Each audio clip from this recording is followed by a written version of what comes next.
Good morning students. Amridham Accountancy Academy YouTube channel தங்களை அன்புடன் வரவேற்கிறது. இந்த பதிவு யாருக்கானதுன்னு பார்த்தீங்கன்னா 11ஆம் வகுப்பு இங்கிலீஷ் மீடியம் படிக்கும் மாணவர்களுக்கானது. நம்ம இப்போ பார்க்க போகிறது வந்து யூனிட் 3ல அக்கவுண்டிங் ஈக்குவேஷன் சம் வந்து பார்க்க போகிறோம். நம்ம 11th மாணவர்களுக்கான முதல் வீடியோ இது. நம்ம இது வரைக்கும் 12th மாணவர்களுக்கான வீடியோ தான் நம்ம என்ன செய்கிறோம் யூடியூப் சேனலில் பார்த்துக்கிட்டு வரோம். இப்போ ஃபஸ்ட்டு நம்ம வந்து 11th மாணவர்களுக்கு வீடியோ அப்டேட் பண்ணுறோம். சரிங்களா? நம்ம வீடியோ பிடிச்சிருந்துச்சுன்னா ஷேர் பண்ணுங்கள், லைக் பண்ணுங்கள், சப்ஸ்கிரைப் பண்ணுங்கள், வீடியோவை தொடர்ந்து வாட்ச் பண்ணுங்கள். தேங்க்யூ.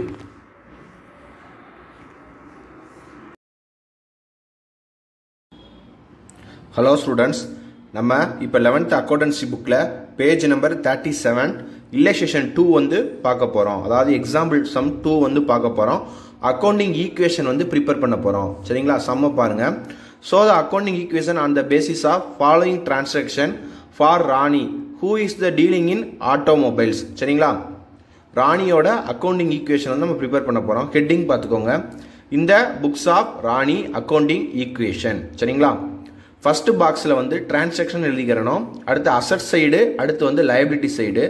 அசட் சைடு பார்த்தீங்கன்னா நம்ம சம்மில் என்னென்ன அசட்ஸ் வருதோ அதுக்கு தகுந்த மாதிரி நம்ம என்ன செஞ்சுக்கிறணும், காலம் வந்து ஓப்பன் பண்ணிக்கிறணும். சரிங்களா? அடுத்து லயபிலிட்டி சைடு வந்து கேபிட்டல் ப்ளஸ் கிரெடிட்டார்ஸ் வந்து நினைச்சிருக்கோம், ஓப்பன் பண்ணியிருக்கோம். நம்ம சம்முக்கு தகுந்த மாதிரி நினைச்சுக்கிறணும், காலம் வந்து ஓப்பன் பண்ணிக்கிறணும். ரைட்டா? இப்போ ஃபர்ஸ்ட் டிரான்சாக்ஷனை பாருங்க. Started business with cash. Started business with cash. பிஸ்னஸை ஸ்டார்ட் பண்ணுறாங்க. இப்போ நம்ம டிரான்சாக்ஷனை எழுதிக்கோங்க. ஸ்டார்டட் பிஸ்னஸ் வித் கேஷ் எழுதிக்கோங்க. அப்போ பிஸ்னஸை ஸ்டார்ட் பண்ணும் போது கேஷ் வந்து பிஸ்னஸ்க்குள்ளே வருது.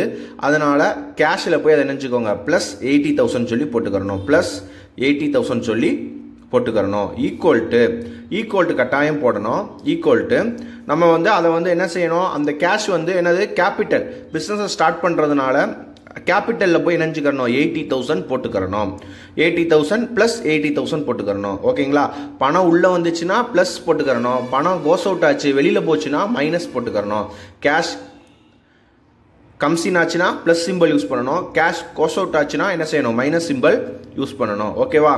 இப்போ ஃபர்ஸ்ட் டிரான்சாக்ஷன் நம்ம என்னஞ்சாச்சு, என்ட்ரி பண்ணியாச்சு. அப்போ வந்து நம்ம என்ன செஞ்சோம்னா ஆன்சர் எடுத்து எழுதிடணும். ஈக்குவேஷன் நெக்ஸ்ட் பாக்ஸில் ஈக்குவேஷன் சொல்லி எழுதி, இப்போ கேஷில் எவ்வளோ இருக்குது, ப்ளஸ் 80,000 இருக்குது. ஸ்டாக்லேயும் ஃபர்னிச்சர்லேயும் ஒன்றும் இல்லை. ஈக்குவல் டு கேபிட்டலில் எவ்வளோ இருக்குது, 80,000 இருக்குது. கிரெடிட்டார்ஸில் ஒன்றுமே இல்லை. அப்போ நீங்கள் ஈக்குவல்ட்டுக்கு இந்த பக்கம் பார்க்குறீங்க, 80,000 இருக்குது. ஈக்குவல்ட்டுக்கு ரைட் ஹேண்ட் சைடும் லெஃப்ட் ஹேண்ட் சைடும் ஒரே அமௌண்ட் இருக்குது. ஓகே, பிரச்சனை இல்லை. அப்போ நம்ம செஞ்சது என்னது, கரெக்டு. சரிங்களா? ஃபர்ஸ்ட் என்ட்ரி நம்ம கரெக்டாக போட்டிருக்கோம். அடுத்து செகண்ட் என்ட்ரியை பாருங்கள். Goods bought on credit from Ramesh 10,000. அதாவது ரமேஷ்ட இருந்து நம்ம கிரெடிட் பர்ச்சேஸ் பண்ணியிருக்கோம். ரமேஷ்ட இருந்து நம்ம நினைஞ்சிருக்கோம், கிரெடிட்டுக்கு பர்ச்சேஸ் பண்ணியிருக்கோம். அப்போனா இதில் கேஷுங்கிற வேர்டு வந்து என்ன செய்யலை, உள்ள நுழையலை. நல்லா கவனிச்சுக்கோங்க. கிரெடிட்டுக்கு வாங்கியிருக்கோம், கடனுக்கு வாங்கியிருக்கோம். அப்போ நம்ம என்ன நினைச்சுக்கோங்க, கிரெடிட் பர்ச்சேஸ்ன்னு எழுதிக்கோங்க. கேஷ் வந்து நம்ம தொடவே கூடாது. நம்ம நினைஞ்சிருக்கோம், கடனுக்கு வாங்கிட்டு வந்திருக்கோம். கேஷ் பாக்ஸில் இருந்து நம்ம கேஷ் எடுத்துகிட்டு போகவே இல்லை. ஆனால் ஸ்டாக் வந்து உள்ளே என்ன செய்யுது, இன்க்ளூட் ஆகுது. பர்ச்சேஸ் பண்ணிவிட்டு நம்ம ஷோரூமுக்கு வந்தோம்னா, ஆட்டோமொபைல் ஷோரூமுக்கு நம்மளோட ஷோரூமுக்கு வரும்போது நம்ம என்ன கொண்டு வரோம், 10,000 மதிப்புள்ள ஸ்டாக்கை கொண்டு வரோம். 10,000 வேல்யூ உள்ள ஸ்டாக்கை கொண்டு வரோம். அப்போ வந்து என்ன ஆகுது, அது வந்து ஆட் ஆகுது. ஸ்டாக் உள்ள கம்சின் ஆகுது. அதனால அது என்ன சிம்பிள் யூஸ் பண்ணிக்கிறோம், ப்ளஸ் 10,000 யூஸ் பண்ணிக்கிறோம். ஃபர்னிச்சர் நம்ம என்ன செய்யக்கூடாது, ஒன்றுமே யூஸ் பண்ணலை. கேபிட்டலே என்ன செய்யலை, கை வைக்கல. ஆனால் கிரெடிட்டார்ஸ் நம்ம வந்து கிரெடிட்டுக்கு பர்ச்சேஸ் பண்ணியிருக்கிறதுனால நம்ம வந்து என்ன வச்சுருக்கோம், கிரெடிட்டார்ஸு ப்ளஸ் 10,000 போட்டுக்கிறணும். கிரெடிட்டார்ஸுக்கு ப்ளஸ் 10,000 போட்டுக்கிறணும். சரிங்களா? அதாவது ஸ்டாக் கிரெடிட் பர்ச்சேஸ் பண்ணியிருக்கிறதுனால அந்த வேல்யூ வந்து ஸ்டாக்கில் ஆட் ஆகுது. அடுத்து வந்து கிரெடிட்டார்ஸில் ஆட் ஆகுது. மற்ற எதுலேயுமே நம்ம என்ன செய்யக்கூடாது, தொடக்கூடாது. அடுத்து பாருங்கள், ஈக்குவேஷன் ஆன்சர் எழுதுகிறோம். இப்போ இங்கே 80,000 தான் இருக்குது. இங்கே எதுவுமே நம்ம என்ன செய்யலை, போடலை. அப்படின்னா அதே 80,000 அப்படியே எடுத்து எழுதிட்டோம். ப்ளஸ் 80,000. ஸ்டாக்கில் பார்த்தீங்கன்னா ப்ளஸ் 10,000 அப்படியே எடுத்து எழுதிட்டோம். ஃபர்னிச்சரில் ஒன்றுமே இல்லை. கேபிட்டலில் அப்படியே 80,000 எடுத்து எழுதியாச்சு. கிரெடிட்டார்ஸில் இருக்கக்கூடிய 10,000 எழுதியாச்சு. இப்போ ஈக்குவல்ட்டுக்கு left hand side right hand side add பண்ணி பார்த்தோம்னா 90,000 வருது. அப்படியே நம்ம நினைஞ்சிட வேண்டியதான். ஓகே, நம்ம செஞ்சது கரெக்டு. நம்ம செஞ்சது என்னது, கரெக்டு. ரைட்டா? அடுத்து பாருங்கள், மூணாவது என்ட்ரியை பாருங்கள். Purchased furniture for cash purchased ஸ்டாக்னா பர்ச்சேஸ்டு குட்ஸு பாட் குட்ஸ்னா தான் நம்ம எங்கே போய் கை வைக்கணும், ஸ்டாக்ல போய் கை வைக்கணும். இப்போ வந்து பர்னிச்சர் வாங்கியிருக்கோம், அசட்டை வந்து பர்ச்சேஸ் பண்ணியிருக்கோம். அப்போ என்ன கொடுத்துருக்கோமா, கேஷ் கொடுத்துருக்கோமான்னு பார்க்கணும். ஆமாம், பர்ச்சேஸ்டு பர்னிச்சர் ஃபார் கேஷ்.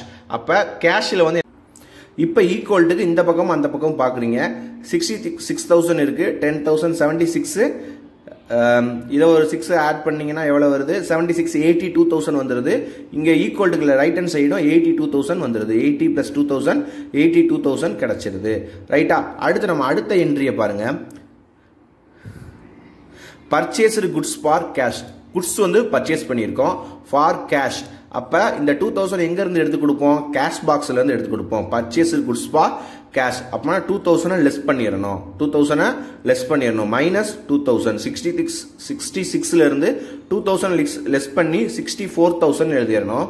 அடுத்து வந்து பர்ச்சேஸ் பண்ணதுனால ஸ்டாக்கோட வேல்யூ வந்து என்ன செஞ்சிருக்கு, ஆட் ஆகிருக்கு. +2,000 போட்டு 12,000 எழுதிடணும். மற்றதப்பெல்லாம் அஸ் யூஸ்வல் எதுலையுமே போடக்கூடாது. இப்போ ஈக்குவேஷன் 64,000 + 12,000 இருக்குது. இந்த 6,000 அப்படியே எடுத்து எழுதிட்டோம். 80,000 இங்கே எதுவும் இல்லை, இங்கேயும் எதுவும் இல்லை, அப்படி அப்படியே எடுத்து எழுதிட்டோம். இப்போ ஈக்குவல்ட்டுக்கு இந்த பக்கம் அந்த பக்கம் பார்க்குறீங்க, 82 வருது right hand side. Left hand side பார்க்குறீங்க, அங்கேயும் 82,000 தான் வருது. ஓகே, அப்போ நம்ம செஞ்சது கரெக்டு. அடுத்து பார்த்தீங்கன்னா last one, paid rent by cash. Rent கொடுத்துருக்கோம். நம்ம குடியிருக்க கடைக்கு வந்து என்ன செஞ்சுருக்கோம், ரெண்ட் கொடுத்துருக்கோம். நம்மளோட ஆஃபீஸ்க்கு ரெண்ட் கொடுத்துருக்கோம். அப்போ அது எதுலேருந்து எடுத்து கொடுப்போம், கேஷ் பாக்ஸ்லேருந்து தான் எடுத்து கொடுப்போம். -500. அடுத்து கேபிட்டல்லையும் -500 போட்டுடணும். கேபிட்டல்லையும் -500 போட்டுறணும். போட்டுட்டு இப்போ 64லேருந்து 500 லெஸ் பண்ணி 63,500 எடுத்து எழுதுகிறோம். ஸ்டாக்கில் எதுவும் கை வைக்கல, பர்னிச்சர்லையும் கை வைக்கக்கூடாது. இங்கே லெஸ் பண்ணி 79,500 எடுத்து எழுதிடணும். இந்த 2,000 அப்படியே எடுத்து எழுதணும். இங்கே 0 இருக்கதான் நினச்சிக்கோங்க. எம்டி பாக்ஸில் ஃபுல்லாக 0 இருக்கதான் நினச்சிக்கிறணும். சரிங்களா? 2,000 + 0னா 2,000 தான். இப்போ ஈக்குவல்ட்டுக்கு இந்த பக்கமும் அந்த பக்கமும் பார்த்தீங்கன்னா இங்கே ஒரு 63,500, ஒரு 2 ஆட் பண்ணிங்கன்னா 75,500, இங்கே ஒரு 6 ஆட் பண்ணிங்கன்னா 81,500 வருது. ஈக்குவல்ட்டு இந்த பக்கம் பார்த்தீங்கன்னா 81,500 வருது. அப்போ நம்ம செஞ்சது கரெக்டு. சரிங்களா? இவ்வளோதான். சம் வந்து ரொம்ப ஈஸி. சரிங்களா? தொடர்ந்து நம்ம வீடியோ வாட்ச் பண்ணுங்கள், உங்களுக்கு ரொம்ப யூஸ்ஃபுல்லாக இருக்கும்.